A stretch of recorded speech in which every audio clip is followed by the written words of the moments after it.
Abdu'l-Bahá, la construcción de un nuevo mundo, de Amin Egea, capítulo 18.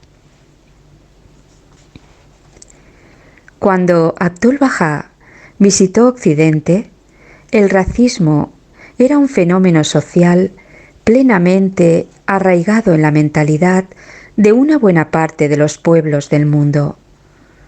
Aunque entonces apenas tenía 2 siglos de existencia, se había consolidado como una herramienta para clasificar a los seres humanos en infinidad de grupos y subgrupos según sus diferencias físicas externas. Una buena parte de la humanidad se acabó acostumbrando a definir a las personas según el color de su piel, sus rasgos faciales o incluso su tipo de cabello. Todavía hoy sigue vigente esta práctica. La ciencia del momento había contribuido enormemente a la extensión y difusión del racismo. Las teorías científicas más en boga en aquel entonces afirmaban como verdad incontestable que cualquier individuo está condicionado por su origen racial. Se creía, por ejemplo, que la raza determina la inteligencia de la persona y también su comportamiento, su moral e incluso sus capacidades artísticas o religiosas. Algunos incluso pusieron en duda que toda la humanidad formara parte de la misma especie y creían firmemente que las personas con diferentes colores de piel forman parte de diferentes humanidades que no deberían mezclarse entre sí. Así lo resumía Darwin. El hombre ha sido estudiado más cuidadosamente que otro animal alguno, y con todo, entre los jueces más eminentes, media la divergencia más grande que puede imaginarse al tratar de si se le ha de considerar formando una sola especie o reino, o 2, como mencionó Virey, o 3, Jacquinot, 4, Kahn, 5, Blumenbach, 6, Bullon, 7, Hunter, 8, Agassiz, 11, Pickering, 15, Boris Saint-Vincent, 16, Desmoulins, 22, Morton, 60, Crawford o 63, según Burke. Las consecuencias de tal visión de las cosas fueron enormemente trágicas. En primer lugar, se clasificó a los seres humanos en superiores o inferiores, según su pertenencia racial. En segundo lugar, se generalizó la idea de que las gentes de razas inferiores no debían mezclarse con las gentes de razas superiores, porque el mestizaje produciría la corrupción y la decadencia de las primeras.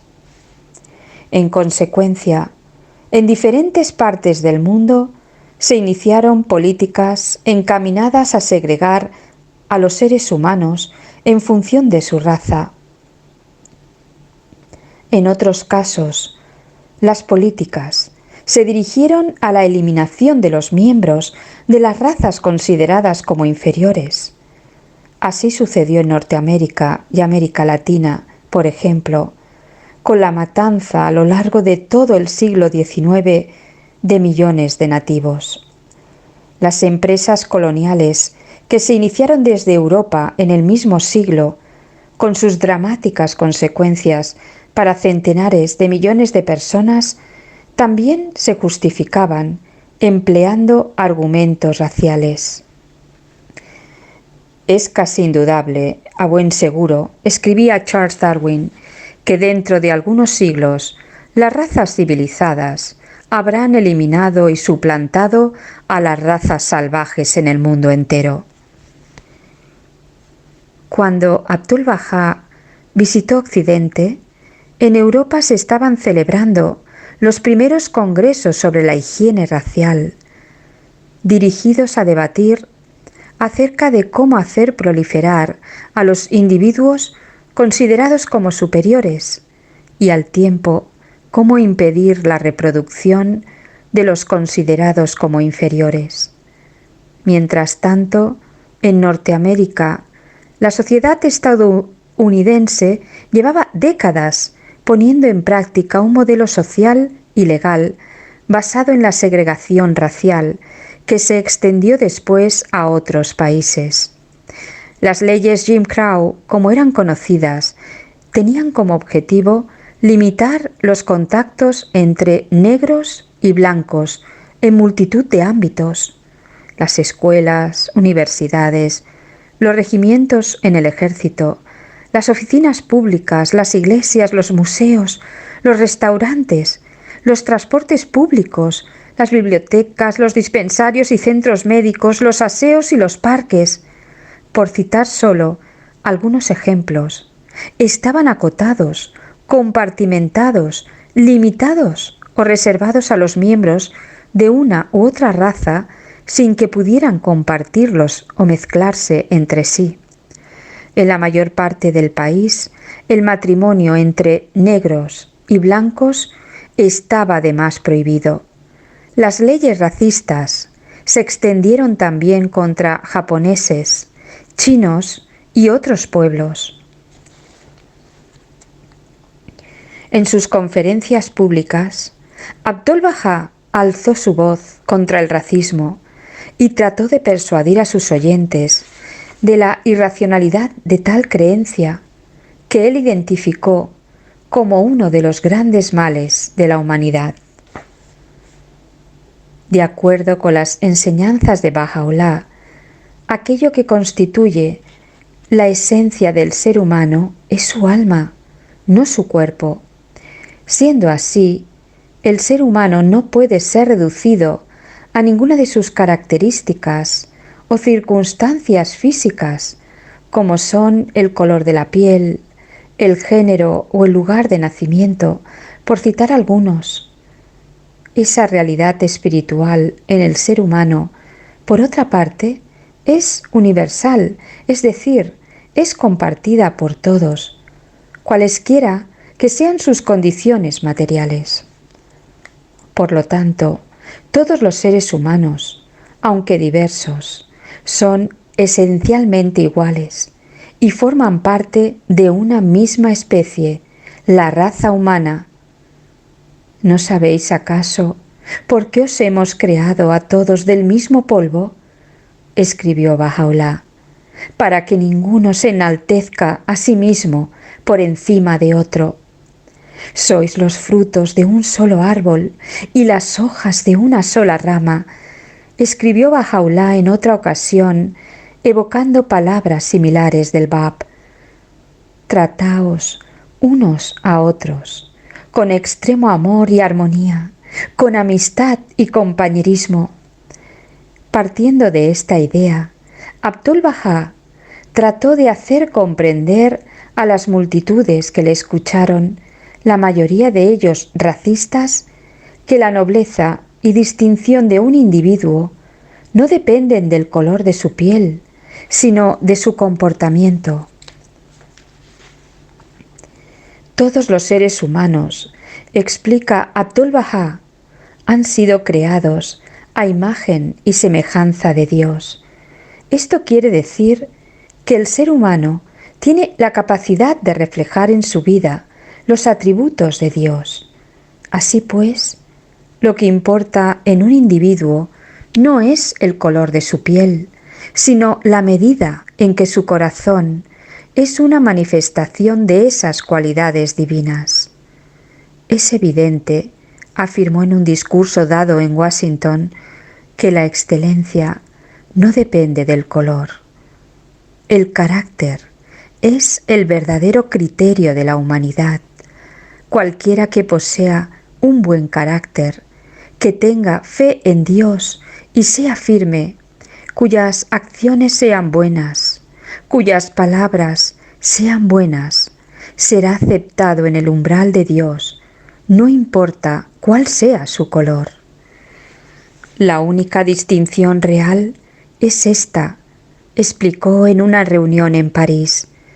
Existen seres humanos celestiales y seres humanos terrenales, servidores de la humanidad que se sacrifican por el amor del Altísimo, trayendo armonía y unidad, enseñando la paz y la buena voluntad entre las gentes, y por otra parte, personas egoístas, que odian a sus semejantes, en cuyos corazones el prejuicio ha reemplazado a la amorosa bondad, y cuya influencia crea discordia y contienda. ¿A qué raza o a qué color pertenecen estas dos clases de seres humanos? Contra los postulados de la ciencia de la época, Abdul-Bahá se refirió a la creencia en las razas como una fantasía y afirmó en numerosas ocasiones que en realidad las razas no existen. En un discurso ofrecido durante el servicio de una iglesia de Montreal, Abdul-Bahá afirmó: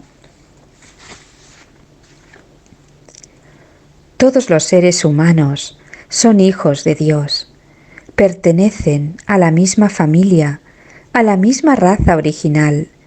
Esto significa que los supuestos y las distinciones raciales no son más que supersticiones. A los ojos de Dios no hay ingleses, franceses, alemanes, turcos o persas. Ante Dios, todos ellos son iguales. Pertenecen a la misma raza y a la misma creación. Dios no creó estas divisiones. Estas distinciones tienen su origen en el ser humano mismo, y puesto que están en contra del plan y el propósito de la realidad, son falsas e imaginarias. Pertenecemos a una sola raza física. Habría de pasar casi un siglo hasta que la ciencia corroborara las palabras de Abdul-Bahá. Los recientes descubrimientos en el campo de la genética han permitido comprender que no existe ningún gen que sea exclusivo de una sola raza y la distinga de todas las demás. Además, la diversidad genética en cada individuo es tal que dos individuos de una misma raza tienen tantas diferencias entre sí como con individuos de cualquier otra raza, y al contrario, personas de razas distintas pueden ser más similares genéticamente entre sí que con otras personas de su misma raza. Tal realidad ha llevado a muchos científicos a afirmar, tal y como dijera Abdul-Bahá, que la idea de raza es un constructo social, esto es, una invención del ser humano que no está basada en la realidad. El trabajo de Abdul-Bahá para lograr la unidad y armonía racial no se limitó a exponer estos conceptos a las decenas de miles de personas que le escucharon a lo largo de sus viajes, sino que también defendió esta idea con su propio ejemplo y transformando a los bahá'ís de Occidente en comunidades racialmente integradas. Abdul-Bahá consiguió, por ejemplo, que pese a las costumbres sociales y los requerimientos legales de la época, los bahá'ís negros y blancos celebraran sus reuniones conjuntamente e incluso alentó los matrimonios interraciales. En las reuniones en las que él mismo participaba, procuró siempre que se asegurara la diversidad racial de los asistentes. De hecho, algo que llamaba la atención de los medios de comunicación de la época era que en algunas reuniones a las que asistió participaran al mismo tiempo blancos, negros y asiáticos, sin distinciones y sin limitaciones. Un diario de Chicago mencionaba, por ejemplo, que gracias al efecto de Abdu'l-Bahá en Washington, las gentes del sur, cuyos corazones estuvieron alguna vez llenos de los más amargos prejuicios hacia sus hermanos negros, han reconocido públicamente el cambio en su corazón y ahora tratan a la gente de color como a verdaderos hermanos. Un británico constaría unos años más tarde el efecto del trabajo realizado por Abdu'l-Bahá. Uno de los resultados prácticos más notables de la enseñanza ética Bahá'í en los Estados Unidos ha sido, de acuerdo al reciente testimonio de un cualificado e imparcial observador, el establecimiento en los círculos bahá'ís de Nueva York de una auténtica fraternidad entre blancos y negros y el levantamiento sin precedentes de la barrera de color, que dicho observador califica como casi milagroso.